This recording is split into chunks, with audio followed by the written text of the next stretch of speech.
Over here in the upper left, the new school guy, he is. I am Ruin, Hongda.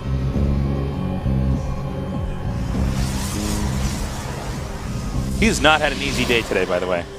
No, certainly. Sybil put up quite a fight. I'm surprised Ruin even won that game. Now you see against this guy over here in the upper right in the red. SK Telecom T1 Rain, 정윤종.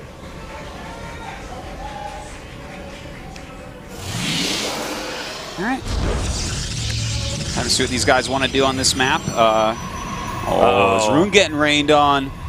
Pick up the umbrella, Ruin. That's Suppy. Does this say rain fighting or Kane fighting?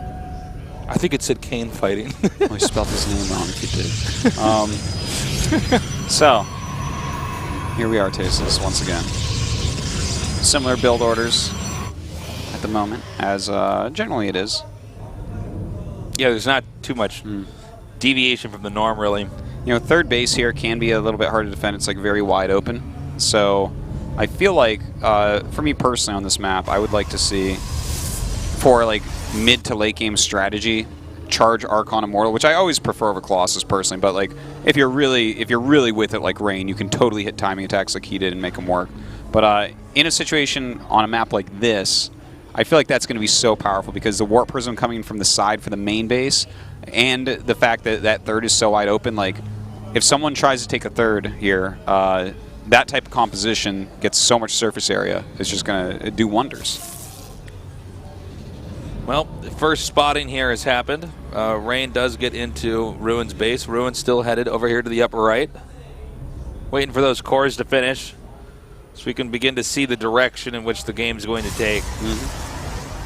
A lot of different possible builds versus different builds in PvP. Yeah. When you start to practice a few builds, you really got to know how this build operates against every other build that's out there. Indeed. You really need to know all your little branches and how to go about every situation. So that's like one of the easiest ways to lose in PvP is not understanding, like, now you have to do this, you know? It's like, oh, you took your expand, where's your robo? Exactly. You know? Twilight Council for Rain. So often the case. I feel like we see more Stargate versus Twilight than Twilight versus Twilight or Stargate versus Stargate. And that at least when I cast with you, that's the case. It feels like that. I've had a couple games I cast with Wolf where it wasn't like that, but when you're here, Artosis, that's the way it works. Okay, the first Stalker now drives back Rain's probe. Rain going to try to peek here with the Mothership Core. All right, so Blink on the way immediately for Rain. And I'm quite sure that, of course, this is going to be an Oracle popping out. Now, the Mothership Core is going to scout that. He's going to feel pretty happy, I would say. Like, and it's actually a Phoenix. Okay, cool. You know, just Phoenix openings without Oracles have come back into popularity a little bit, for sure. This is actually doing way more damage than it's supposed to. Yeah, these killed 2 probes. Considering how many probes are also getting pulled. Peace! You kidding me? Whoa! Another fan fiction-like moment here. Yeah. And before the final shot connected, blinked back. That's right. Well, recalled back. May as well have been Blink. That was actually like really well timed, obviously. And going right into a robo here from Ruin. So this is kind of like an older strategy. This was really popular in Wings of Liberty to open up with like up to 3 Phoenixes. Well, no, generally speaking, 3 Phoenixes, if I recall correctly, was a really good number to have. And going into robo. And the thing is, you can hold things like this. The Mothership Core is so weak. Is he going to bring it with him? I think he is, because it's not going to have a cannon for a while.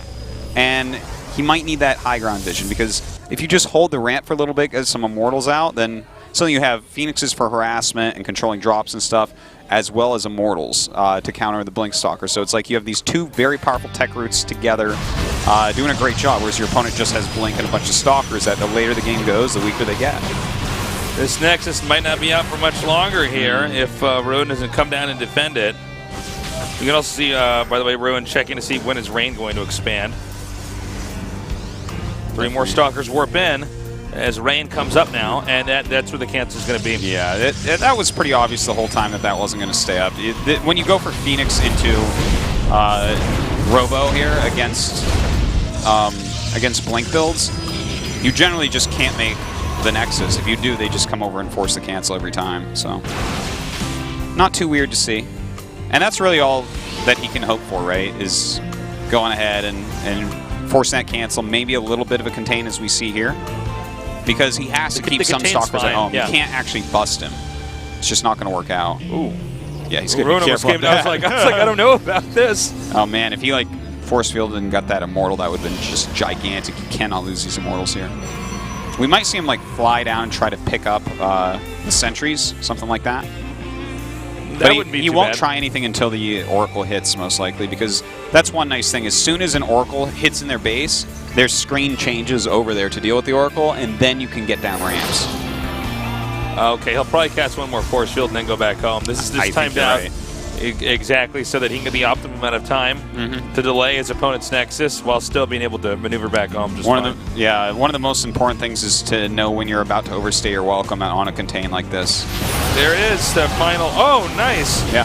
See that? He was going for that lift, but it was like a preemptive force field. Sickest Guardian Shield ever. Yeah, this is why you should move G from Guardian Shield down. So I put it on X. I have it on X as well. Yeah, that's... Guys, put your Guardian Shield on X so that'll never happen when you try to hold position. People should actually spend more time remapping hotkeys in general. Okay, so he does do some damage over there to that. I highly doubt he gets that Nexus. Now he just unloads these stalkers here. Wow, Rain really knew when to back up. Like, he stayed later than I thought he should, and still he was okay. Yeah. And that's Rain for you. I mean, down to the very second, he does as much possible damage or stalling to his opponent in any way he can. That's how he even won in that last game, where we really were pretty sure that Ruin was in fantastic shape and should win this game no matter what. Well, Ruin's still doing a good job, you know? He's doing great. He's got his 2 tech roots. He's still harassing that Oracle. It's still flying around the map. He has a really good amount of immortals as well. Just, I think that there's no way for him to actually break Rain right now, which means, you know, I guess the best he can do is go up and see if he can get a favorable trade. Oh, looks like he's going to be edging up now. But yeah, 4 sentries and immortal with 11 blink stalkers. I don't think he gets any real damage. Almost lost that Oracle, man. 1 HP and 73 energy there. That thing can die so quickly if he's not careful. Okay, so it looks like Ruin now backs up. He's going to go for the Colossus tech, keeping this Oracle out here. You know, in case, let's say, Rain moves out with this big army, he can try to send that Oracle in there in the hopes that it will actually spot, or we'll just get over the probes, take out all these probes while battle's going on. Yeah. Although I don't think that's ever going to happen here with somebody like Rain. I don't think he's going to be able to get too many more probe kills, maybe a few here and there, but I actually also like the fact that he has that for tagging the army, because with Colossus you can't get out of position, really. That's true. If they get like a huge amount of surface area on you, or maybe come in from the side, you know, with a Zealot Orphan, then your Colossus go haywire. They just go crazy. That's true. So Rain actually going straight up to his Stargate. Looks like he realizes that he's going to want to get some Tempests out. Both players scouting each other as much as possible with hallucinated phoenixes, or as Artosis refers to them, magic phoenixes. They're made of magic. They're made of magic. Yeah. Yes. Oh, there goes another magic phoenix. Who's your favorite magician? My favorite magician? I don't like any magicians, I don't think. Not that I dislike them, I just don't. No, I don't even know any magician names. Was David Copperfield? Yeah, that's one. Did Siegfried and Roy do magic tricks, or did they just get lions to do stuff for him? I think that is a magic trick, isn't it? Well, no, that's called animal training. Well, no, I mean, they don't control those lions with magic, Artosis. I hate to break. Have you seen The Lion, the Witch, and the Wardrobe?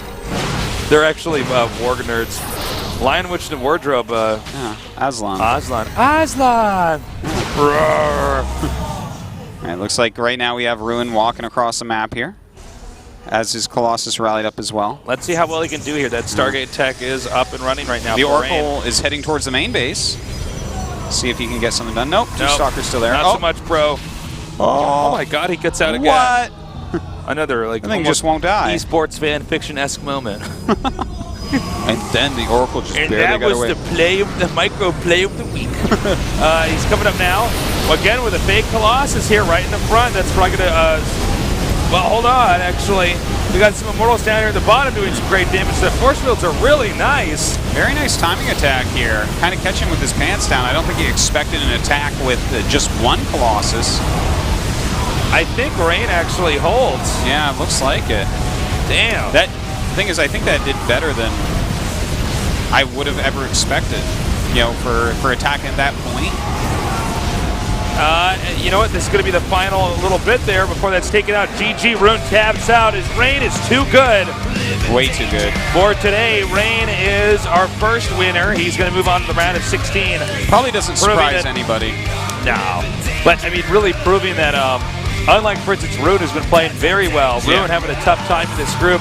Rain making it very clear to everybody at home. Yeah. Of course I'm going to go to the round of 16, even with these people in my group. No problemo. I mean, he's definitely one of the favorites for this season, no doubt about it. If he's not on anyone's short list to win, then they're tricking themselves, because this guy is legit the real deal Protoss. You just can't kill him. He always knows what to do. His micro, his macro, his execution, everything is so intelligent, smart, and perfect. Well, we're going to take a short little break. When we come back, we're going to go to the losers match here with Stork against Symbol.